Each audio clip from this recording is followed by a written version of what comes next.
Hello, ഇന്നത്തെ വീഡിയോയിലൂടെ നിങ്ങളെ പരിചയപ്പെടുത്തുന്നത് ഞങ്ങളുടെ ഫാമിലെ സമ്മിശ്ര രീതിയിലുള്ള മത്സ്യകൃഷിയെ കുറിച്ചാണ്. രണ്ട് രീതിയിലുള്ള മത്സ്യങ്ങളെയാണ് ഞങ്ങൾ വളർത്തുന്നത്: ഭക്ഷ്യയോഗ്യമായ മത്സ്യങ്ങളും അലങ്കാര മത്സ്യങ്ങളും.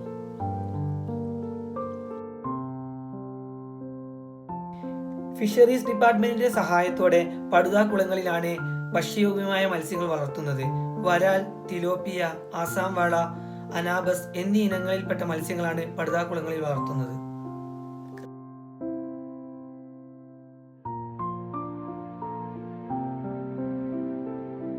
ചെറിയ സിമന്റോ ടാങ്കുകളിലാണ് അലങ്കാര മത്സ്യങ്ങൾ വളർത്തുന്നത്. ഗപ്പി, മോളി, പ്ലാറ്റി എന്നീ ഇനത്തിൽപ്പെട്ട അലങ്കാര മത്സ്യങ്ങളെ ബ്രീഡ് ചെയ്യിക്കുന്നു.